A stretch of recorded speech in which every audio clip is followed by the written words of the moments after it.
नमस्कार दोस्तों, मैं रीना आपके अपने चैनल रीना के चैनल इंडियन ब्लॉग्स में स्वागत करती हूँ। शनिदेव को ग्रहों का राजा कहा जाता है। भगवान भोलेनाथ ने इसे न्याय के देवता की उपाधि दी है। शनिदेव को बहुत जल्दी क्रोध आता है। इसी क्रोध की वजह से पिता सूर्य से इनकी नाराजगी बनी रहती है।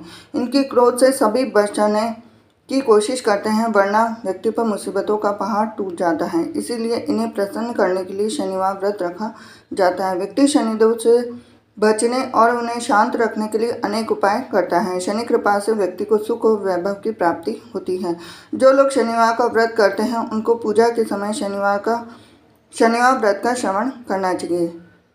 शनिवार की व्रत कथा। एक बार सभी 9 ग्रहों सूर्य, चंद्र, मंगल, बुध, बृहस्पति, शुक्र, शनि, राहु और केतु में बहस हो गई। कौन सबसे बड़ा है। आपस में लड़ने के बाद सभी देवराज इंद्र के पास पहुंच गए। इंद्र असमंजस की स्थिति में निर्णय नहीं दे पाए, परंतु उन्होंने सभी ग्रहों को सुझाव दिया कि पृथ्वी पर राजा विक्रमादित्य ही इसका फैसला कर सकते, क्योंकि वो बहुत ही न्यायप्रिय राजा हैं। सभी पृथ्वी पर राजा विक्रमादित्य के पास गए और अपने आने का कारण बताया। राजा उनकी समस्या को सुनकर बहुत परेशान हो गए। उनका चिंतित होना लाजमी था, क्योंकि जिसको भी किसी से छोटा बताता तो वही गुस्सा कर जाएगा। राजा के काफ़ी सोच विचार के बाद उन्हें एक उपाय सूझा। उन्होंने स्वर्ण, रजत, कांस्य, पीतल, सीसा, रांगा जैसा अभ्रक और लोहे से 9 सिंहासन का निर्माण कराया। उन्हें उपयुक्त क्रम में रख दिया। सबसे निवेदन किया गया कि क्रमानुसार सिंहासन पर आसन ग्रहण करें। शर्त रखा गया कि जो सबसे अंतिम में सिंहासन पर आसन ग्रहण करेगा वही सबसे छोटा माना जाएगा, जिसकी वजह से शनिदेव सबसे बाद में आसन प्राप्त कर सके और सबसे छोटे कहलाए। क्रोध के आवेश में आकर शनिदेव ने सोचा कि राजा ने यह सब जानबूझकर कर दिया।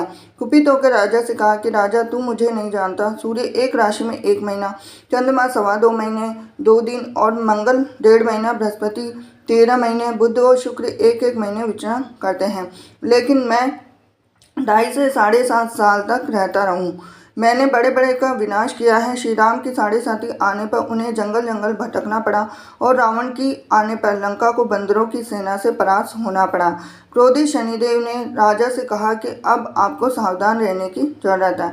इतना कहकर शनिदेव कुपित अवस्था में वहां से चले गए। समय गुजरता गया और काल चक्र का पहिया घूमते हुए राजा की 7.5 आ ही गई। तब शनिदेव घोड़ों का सौदागर बनकर राजा के राज्य में गए। उनके साथ अच्छे नस्ल के सारे घोड़े थे। जब राजा को सौदागर के घोड़ों का पता चला तो अश्वपाल को अच्छे घोड़े खरीदने के लिए भेजा। अश्वपाल ने अच्छे घोड़े खरीदे और इसके अलावा सौदागर ने उपहार स्वरूप एक सर्वोत्तम नस्ल के घोड़े की राजा की सवारी हेतु दिया। राजा विक्रमादित्य जैसे ही उस घोड़े पर बैठे वह सरपट वन की ओर भागने लगा। जंगल के अंदर पहुंचकर वह गायब हो गया और भूखा प्यास की स्थिति में राजा जंगल में भटकते रहे। अचानक उन्हें एक ग्वाला दिखाई दिया जिसने राजा की प्यास बुझाई। राजा ने प्रसन्नता में उसे अपनी अंगूठी देकर नगर की तरफ चले गए। वहाँ एक सेठ की दुकान पर पहुंचकर उन्होंने जल पिया और उनका नाम बीका बताया। भाग्यवश उस दिन सेठ की खूब आमदनी हुई। सेठ खुश होकर उन्हें अपने साथ लेकर आया। सेठ के घर में खूंटी पर एक हार टंगा था, जिसको खूंटी निगल रही थी। कुछ ही देर में हार पूरी तरह से गायब हो गई और सेठ वापस आ गया तो हार गायब था। उसे लगा कि बीका ने ही उसे चुरा लिया। सेठ ने बीका को कोतवाल में पकड़ा लिया और दंड स्वरूप राजा उसे चोर समझकर हाथ पैर कटवा दिए।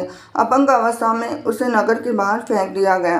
तभी वहां से एक तेली निकल रहा था, जिसको बीका पर दया आ गई। उसने बीका को अपनी गाड़ी में बैठा दिया। बीका अपनी नाभि से जीभ से बैलों को हाँकने लगा। कुछ समय पश्चात राजा की शनि दशा समाप्त हो गई। वर्षा काल आने पर बीका मल्हार गाने लगा। एक नगर की राजकुमारी मन भावनी ने मल्हार सुनकर मन ही मन प्रण कर लिया कि जो भी इस राग को गा रहा है वो उसी से ही विवाह करेगी। उन्होंने दासियों को खोजने के लिए भेजा, परंतु वापस आकर उन सभी ने बताया कि वह एक अपंग आदमी है। राजकुमारी यह जानकर फिर भी नहीं मानी। अगले दिन वह अनशन पर बैठ गई। जब लाख समझाने पर राजकुमारी नहीं मानी, तब राजा ने उस तेली को बुलवाया। भेजा और बीका से विवाह की तैयारियां करने के लिए कहा गया। बीका ने राजकुमारी का विवाह हो गया और एक दिन बीका के स्वप्न में शनिदेव ने आकर कहा कि देखा राजा, तुमने मुझे छोटा बताकर कितना दुख झेला। राजा ने क्षमा मांगते हुए हाथ जोड़कर कहा कि हे शनिदेव, जैसा दुख मुझे दिया है किसी और को ऐसा दुख मत देना। और शनिदेव इस विनती को मान गए और कहा कि मेरे व्रत और कथा से तुम्हारे सारे कष्ट दूर हो जाएंगे। जो भी नित्य मेरा ध्यान करेगा और चींटियों को आटा डालेगा उसकी सारी मनोकामना पूर्ण हो जाएगी। शनिदेव ने राजा को हाथ पैर भी वापस दिए और दूसरे दिन जब सुबह राजकुमारी की आंखें खुली तो आश्चर्यचकित हो गई। बीका ने मन भावनी को बताया कि वह उज्जैन का राजा विक्रमादित्य है। मन भावनी खुशी से फूले नहीं समा रही थी। राजा और नगरवासी सभी अत्यंत प्रसन्न हुए।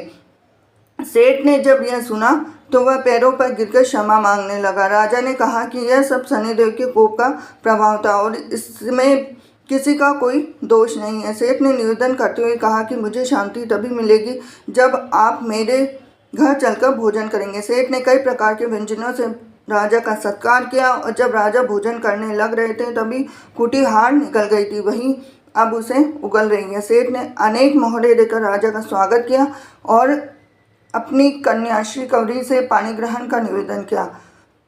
राजा ने सहज स्वीकार कर लिया कि राजा अपनी दोनों रानियों मन भावनी और शिकवरी को लेकर उज्जैन नगरी लौट आए। सारे नगर में दीपमाला और खुशी मनाई और राजा ने घोषणा करते हुए कहा कि मैंने शनिदेव को सबसे छोटे बताया था, लेकिन असल में वही सर्वोपरि है। तब से सारे राज्य में शनिदेव की पूजा और कथा नियमित होने लगी और सारी प्रजा के बीच खुशी और आनंद का वातावरण बन गया। शनिदेव के व्रत की कथा को जो भी सुनता और पढ़ता है उसके सारे दुख दूर होते हैं। तो ये थी आज की शनिदेव की व्रत कथा। हरे कृष्ण।